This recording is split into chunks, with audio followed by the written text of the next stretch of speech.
पाकिस्तान दुनिया का वाहिद मुल्क है जहां पर ताकतवर बाइख्तियार सरमायादार आइन कानून तोड़ना, उसका मजाक उड़ाना, किसी का हक दबाना, हक छीनना, मारना पीटना, तशद्दुद करना, हत्ता कि किसी की जान तक ले लेना अपना हक समझता है। शायद ताकतवर ये समझता है कि पैसा, असर रसूख, सियासी अशीरबाद या अफराधी कुव्वत से उसका जुर्म खा कितना ही बड़ा क्यों ना हो वो बच जाएगा। वो जानता है कि हमारे कानून में कानूनी दाव पेच की किस तरह कबड्डी खेली जाती है। यही वजह है कि हर शोबा ज़िंदगी पर इसके असरात हैं। जिसकी लाठी उसी की भैंस का कानून सिर्फ हमारे मुल्क में ही चल सकता है। जिसके पास ज़र्रा बराबर भी इख्तियार आता है वो मुखालिफ को दबाना शुरू कर देता है। इसका अमली नमूना आप पंजाब के ज़िला गुजरात में देख सकते हैं। एक वक्त था कराची में कत्लो गारत, गुंडागर्दी, बत्ताखोरी, बोरीबंद लाशें मिलना और गैंग वॉर जैसे खेल खुलेआम खेले जाते थे। वहाँ पर हमारे कौमी व सूबाई इदारों की गिरफ्त के बाद अब पंजाब के 3 बड़े अजला में ये खेल खेला जा रहा है, जिसमें जराइम में सबसे ज़्यादा शोहरत पंजाब के ज़िला गुजरात के हिस्सा में आई है, जहाँ पर एक मुहतात अंदाजे के मुताबिक सालाना 900 से ज़ायद अफराद को कत्ल कर दिया जाता है। पुलिस रिकॉर्ड के मुताबिक 400 से ज़ायद FIR दर्ज होती हैं। नाज़रीन, पाकिस्तान का एक दस्तूर है, ताज़ीरात पाकिस्तान है, सैकड़ों के करीब एक्ट्स हैं, हज़ारों के करीब रूल ऑफ बिजनेस हैं। फिर सवाल ये पैदा होता है कि इस मुल्क में क्यों ये जंगल का कानून अपने आप लोगों ने नाफिज कर दिया हुआ है।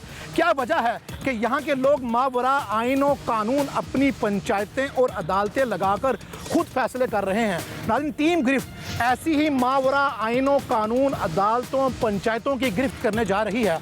आप हमारे साथ ही रहिएगा। मैं हूँ हाफिज शाहिद मुनीर और आप देख रहे हैं प्रोग्राम गिरफ्त। आजकल गुंडागर्दी का ठेका यहाँ की ज़ाती नामों पर मुश्तमिल तलबा तंजीमों ने उठा रखा है, जिसमें तलबा कम गुंडा नासर जराइम पेशा अफराद, डाकू, चोर ज़्यादा शामिल हो चुके हैं। कुछ अरसा कबल तलबा की गैंग वॉर में मार कुटाई, तशद्दुद, एक दूसरे का रास्ता रोकना, धमकियाँ देना और हवाई फायरिंग करना शामिल होता था। अब इस गैंग वॉर में कत्लो गारत शामिल हो चुका है। खतरनाक, हैरतनाक और जिल्लत अमेज पहलू ये है, एक दूसरे को कत्ल करने के बाद गैंग के लोग इस कत्ल का मंगोल गुंडों की तरह ऐसे जश्न मनाते हैं कि जैसे सल्तनत उस्मानिया इन्होंने फतह की हो।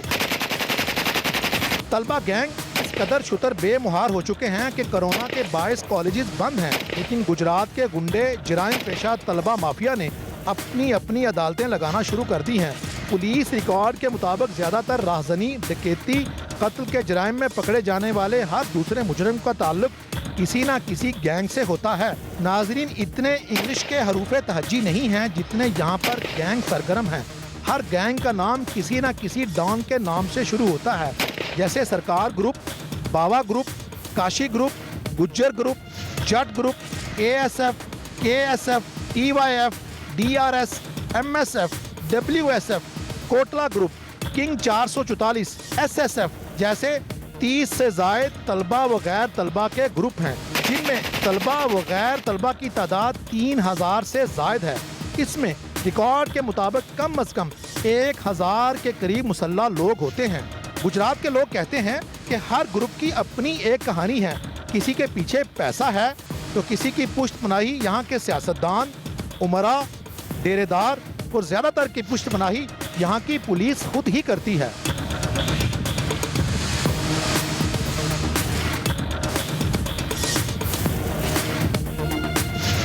नाज़रीन, ये मेरे अकब में वो जगह है जहाँ पर अबू हुरैरा अपने चचा यूसुफ के साथ जा रहा था और उस लड़के को वहाँ से पकड़कर बड़ा चौक, बाईपास, गुजरात शहर का बाईपास, राजा यासीन फाटक यहाँ पर है। ये बहुत बड़ी शाहराह है, GT रोड लिंक करता है। यहीं से आप झेलम, पिंडी, पेशावर जाते हैं और वहाँ वापस जाना चाहे तो लाहौर जा सकते हैं। जंगल का कानून यहाँ पर नाफिज है। पुलिस कहती है हम एक्शन ले रहे हैं, दफात ऐसी लगती हैं कि वो छूट जाते हैं। इस जगह पर एक चचा के सामने उसका भतीजा जो किसी खुशी की तकरीब में जा रहा था, उसको वो गैंग छीनता है। छीन के उसके चचा के सामने इस जगह पर लाकर उसको मारता है। सारा गैंग पूरे शहर में आप देख सकते हैं मुनाज़र में, पूरे शहर में वो गैंग घूमता फिरता है। मारने के बाद जश्न मनाते हैं, पूरे शहर में दंदनाते फिरते हैं और कितने दिन बाद जाकर पुलिस मुकदमा दर्ज करती है और गिरफ्तार होते हैं सिर्फ 3 लोग।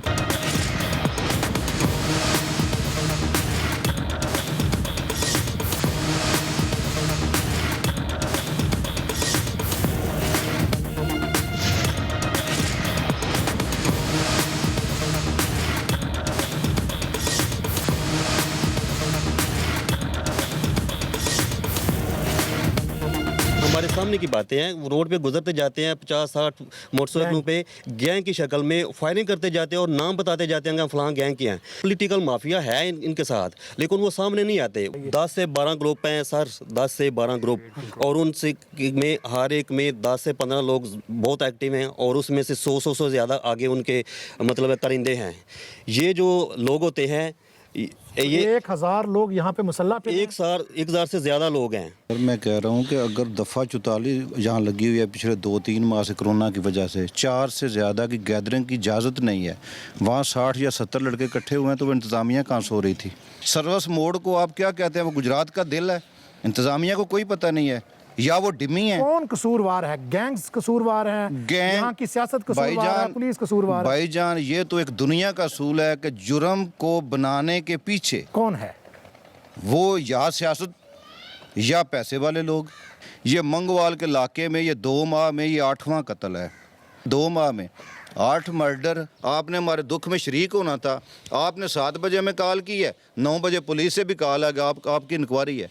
दूसरी बात, इंक्वायरी हमसे क्या करनी है कि आपका मरा क्यों है। पूरे गैंग में 70% लड़के वो हैं, उसमें बाकायदा हमारे पास ऐसी भी इंफॉर्मेशन है कि वो गवर्नमेंट मुलाजिम है, सर्वेंट है। क्या नाम है उसका? बाबा बिल्ला बाबा, नाम देखो ना, ये स्टूडेंटों के नाम होते हैं। साकी मेंटल वो स्नूकर क्लब का मालक है।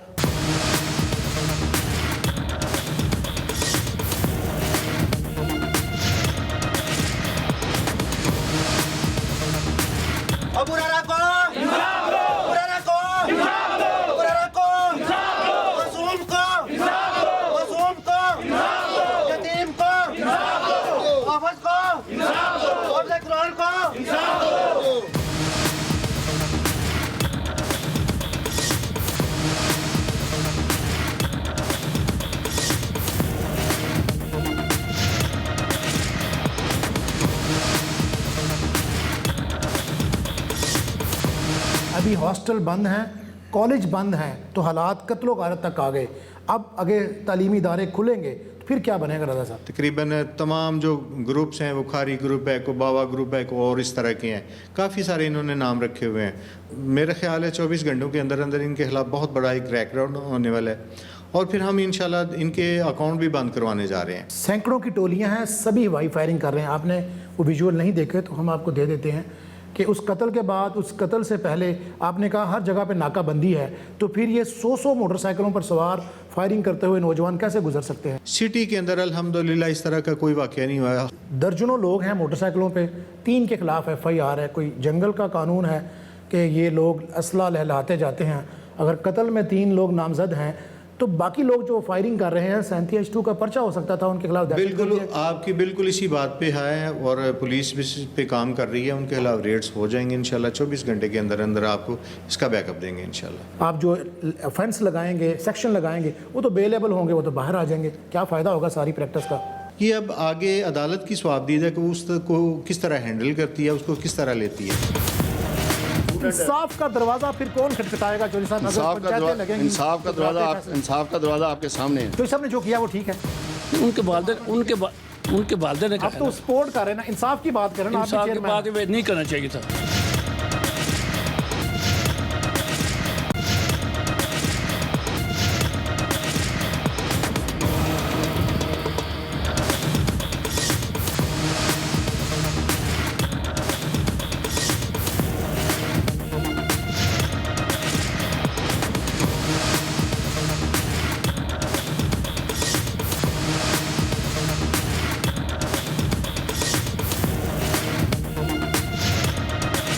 नाज़रीन, ये वो गैंग के रुकन हैं जिन्होंने कुछ दिन पहले एक हाफ़िज़ कुरान को उसके चचा से छीन कर मारा।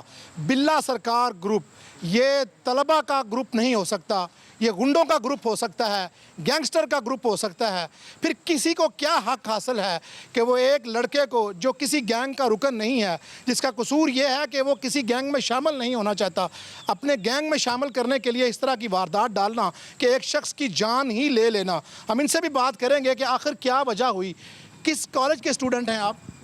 किसी कॉलेज की नहीं। किसी कॉलेज के स्टूडेंट नहीं। आप किस कॉलेज के मैं स्टूडेंट हैं? Government college Lahore. तो इधर क्या काम है आपका? कोरोना की वजह से छुट्टियां हुई, इधर आया हूँ। तो क्या किया आपने? किस गैंग के हैं आप? मैं किसी ग्रुप का नहीं, बाबा लोग इसके दोस्त हूँ बस। ग्रुप कौन सा ग्रुप है? बाबा लोग। बाबा लोग। ये क्या है? तलबा होते हैं इस तरह का ग्रुप? क्या करते हैं आप? स्टूडेंट हो? नहीं सर, तो क्या करते हो इस गैंग में? कुछ नहीं। क्या किया उस दिन सारा? कुछ भी नहीं सर, हम बेकसूर हैं, हमने नहीं कुछ किया। आप मौके पे थे? नहीं आपको वैसे पकड़ के पुलिस ले आई? जी। आप क्या कर रहे थे उस हम दिन? नहीं थे मौके पे। मैं उस दिन रेंजर से छुट्टी से आया हूँ और इसी वक्त घर में चला गया, उधर सर्विस मोड़ उतरा हूँ, लेकिन उस वक्त आधे घंटे बाद वकूआ हो गया पीछे आप से। सरकारी मुलाजिम हैं? सरकारी मुलाजिम हूँ। उसी दिन मैं छुट्टी से आया हूँ, 4.5 माह बाद मैं छुट्टी आया हूँ। पुलिस का रिकॉर्ड ये कहता है कि आप साइबर ग्रुप सारा चला रहे हैं, सोशल मीडिया ग्रुप चला रहे हैं, साइबर पहले क्राइम थे, इधर सोल्जर होने से पहले मैं था, लेकिन अब नहीं हूँ। उस दिन कहाँ थे आप? उस दिन मैं आ गया था छुट्टी वापस आ गया था, यानी इधर शहर में मौजूद थे? शहर में आ गया था। तो फिर क्या किया आपने? कोई नहीं, उस दिन आके सर्विस मोड़ उतर के मैं घर चला गया, लेकिन पीछे से कुछ ग्रुप से इकट्ठे हुए थे, पहले ये कट हुआ था उनका, ये उन्होंने सारे कत्ल तलबा कर के दिया। ग्रुप हैं? सब तलबा हैं। ये आप तलबा हैं? नहीं। ये कहता है मैं लाहौर में हूँ, वो कहता है मैं बाबा ग्रुप हूँ। ये आउटसाइडर तलबा के हैं, ग्रुप। ज़्यादा इनमें आउटसाइडर है, तलबा कुछ है, कम है। तो किसी को आप सरकारी मुलाजम भी हैं, जान लेना हक है आपका? नहीं कोई कुछ हमने किए ही नहीं, बेकसूर हैं।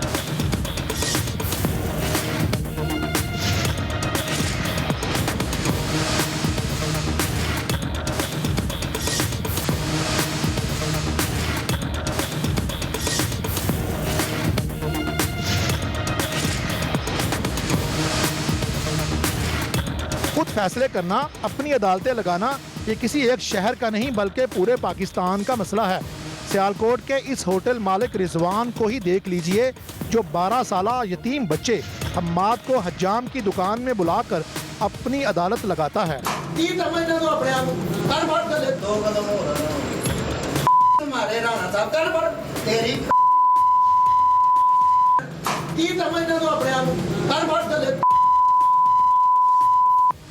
जिसको जहां मौका मिलता है वो अपना काम कर गुजरता है। आप ये ज़रा मंडी बहाउद्दीन के इन बाअसर चौधरियों को ही देख लें, जो चोरी के मुबैना इल्ज़ाम में पकड़े गए नौजवानों को पुलिस के हवाले करने की बजाय अपनी अदालत लगाकर मारपीट कर रहे हैं।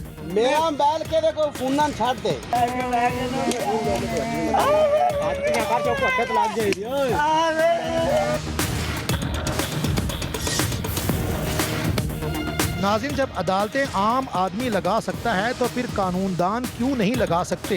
वकला का अवाम के खिलाफ गुस्सा किसी से ढका छुपा नहीं है।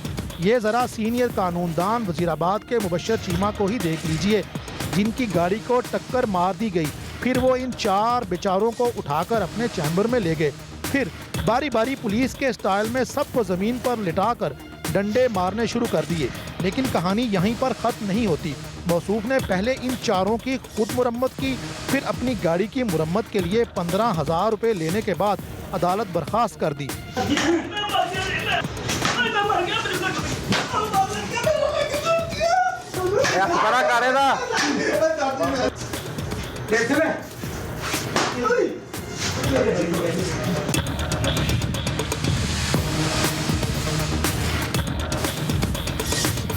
हमारे साथ सदर बार वज़ीराबाद मुस्तनसर गोंदल मौजूद है, हम उनसे जानने की कोशिश करेंगे। चौधरी साहब, ये बताइएगा, क्या किसी शख्स को यह हक हासिल है कि मावरा आइन और कानून वो अपनी अदालत लगाए और लोगों को ऊपर डंडे बरसाए? जी हाफिज़ साहब, ये तो किसी सूरत भी एक्सेप्टेबल नहीं है। सर, अगर ये काम आपके मेंबर ने किया है और उसने बार रूम का, अपने चैम्बर का, जहाँ पर लोगों को इंसाफ मिलना चाहिए था, उसका तकद्दुस उसने पामाल किया है, तो क्या एक्शन लिया है बार ने? बार एसोसिएशन ने उनकी स्टॉक ऑफ मेंबरशिप जो है स्टॉक ऑफ कर दी है। चूँकि पंजाब बार के इलेक्शन आ रहे हैं तो आप फिर वकील भाई हो जाएंगे और इंसाफ का जनाजा निकल जाएगा ऐसे ही। ये नहीं होता कि हम अगर कोई ज़्यादती भी वकील साहब करें तो फिर उनकी सपोर्ट नहीं करते, सपोर्ट हक और इंसाफ की करते हैं।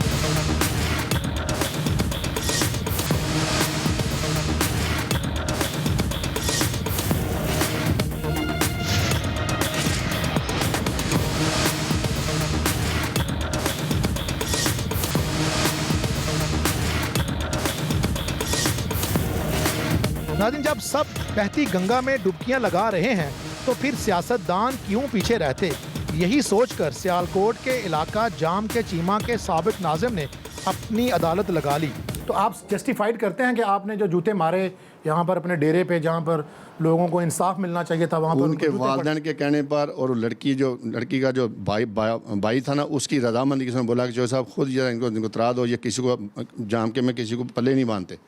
मैंने वो समझते हुए कि मेरे वोटर भी हैं, वो लड़के मेरे वोटर भी थे, उनके बाल देखकर उनकी गुफ्तगू देखकर। क्या तरीका है आपके करीब, आपके नज़दीक कौन सा तरीका इंसाफ लेने का, कि खुद इंसाफ छीना जाए या अदालतों में जाया जाए या कानून की अदालतों में? ये जो गाँव का पुराना सिस्टम था ना, नंबरदारी सिस्टम, जो ज़्यादा सिस्टम, ये गाँव का सिस्टम तो सबसे बेटर था। पंचायत में बैठ कर उसको पनिशमेंट दो, बेइज्जत करो, वो आइंदा लोगों के सामने ऐसी हरकत नहीं करे। जो पुलिस में देते हैं, मेरा ये तजर्बा, अगर वो लड़के पुलिस में जाते, थाने जाते, वो लड़के क्रिमिनल बन के वहाँ से आते। तो क्या हमारा जो आप समझते हैं जो हमारा आइन और इंसाफ और कानून का जो सिस्टम है वो बड़ा कमज़ोर है कि हमने जूते मारने हैं खुद? नहीं, वो बिल्कुल कमज़ोर है कि वो, मैं समझता हूँ वो लड़के प्रोफेशनल डाकू बन के आने थे। मारना जस्टिफाइड है, आपने मार के आप समझते ठीक किया या गलत किया? मैंने अपने दिन से बिल्कुल ठीक है कि आइंदा वो ऐसा कर वालिदैन के। तो ये जो ऐसा वडेराइज्म नहीं है, फिर उसको पुलिस के हवाले करने की बजाय पुलिस के, मैं खुद बोलता हूँ अगर पुलिस वहाँ बैठी पुलिस के हवाले करते, वो उसको पर्चा देते, पैसे लेते। पूछा इंसाफ कौन देगा? बोले वो खुद इंसाफ का दरवाजा है। इंसाफ का दरवाजा फिर कौन खटखटाएगा चौधरी साहब? इंसाफ का दरवाजा आपके सामने है। इसका मतलब ये हुआ कि सारा कुछ गाँव को दे दिया जाए, थाना खत्म कर दिया जाए, अदालत खत्म कर दी जाए। पंचायती निज़ाम जो छोटे जुर्म है, पंचायती निज़ाम किया जाए, पंचायत तो फैमिली लॉ के लिए है ना चौधरी साहब। बच्चों को कैसे पनिशमेंट देते हैं? अपने बच्चों का बाप अपने बेटे को पनिशमेंट कैसे देते? पूछा जूते मारने की वीडियो फिर क्यों वायरल की? वो वीडियो जो वायरल किया उस लड़के ने, मतलब ये हुआ मैं बताता हूँ, पुलिस पर उम्मीद, इंसाफ की उम्मीद नहीं कर रही पुलिस क्या कर रही है? अगर एक इलाके का थानेदार एक सही हो, इलाके में जुर्म नहीं हो सकता। आप समझते हैं कि आपने स्टेट के अंदर स्टेट बनाई हुई है, रियासत के अंदर आपने भी अपनी एक रियासत कायम की हुई है। ये नंबरदारी क्या एक नई रियासत है? नंबरदारी आप क्या चाहते हैं कि ये बच्चों, आप सिर्फ ये बताएं कि क्या ये रियासत के अंदर? नहीं, गलत है, लेकिन अपने घर का मसला समझ करना, घर का बच्ची भी मारी है, बच्चे भी मारे हैं, उनके वालिदैन बहुत खुश हैं, इलाके के अवाम बहुत खुश है, मेरे वोटर बहुत खुश हैं। साहब, इसका मतलब यह हुआ कि आपके इलाके में बड़ा खौफ है आपसे, लोग डरते हैं कि वो बुरे आदमी, बुरे लोग डरते हैं, अच्छे नहीं डरते। जो बुरे लोग हैं ना वो हम खाते हैं। इन्होंने अपनी हमायत के लिए अपने एक दोस्त को बुलाया, वो कभी इनके दाम की हमायत करते रहे और कभी मुंह पर ही कह दिया कि सब गलत है। आप भी साबिक चेयरमैन हैं, तो ऐसे इंसाफ करते हैं आप भी? नहीं, ऐसे नहीं जी। तो चौधरी साहब ने जो किया है जस्टिफाइड है? उन्होंने जो किया है वक्त के लिहाज से ठीक किया है। उनके वालिदैन मौजूद थे, उनको रिश्तेदार मौजूद थे, उन्होंने कहा ये चौधरी साहब का फैसला, उनके वालिदैन का फैसला। चौधरी साहब ने जो किया वो ठीक है? उनके वालिदैन ने कहा। आप तो सपोर्ट कर रहे हैं ना, इंसाफ की बात कर रहे हैं। इंसाफ की बात नहीं करना चाहिए था।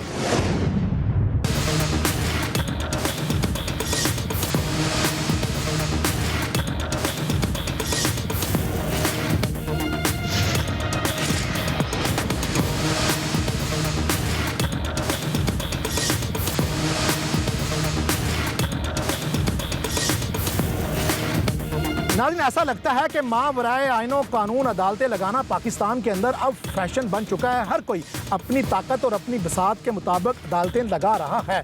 कोई वकला है, तलबा हैं, जागीरदार हैं या सियासतदान, हर कोई अपनी अपनी गिरफ्त मजबूत किए हुए हैं। इसमें अगर किसी की गिरफ्त कमज़ोर नज़र आती है तो वो है रियासती इदारे। नाज़रीन, अगले प्रोग्राम तक के लिए इजाज़त दीजिएगा। अल्लाह हाफिज़।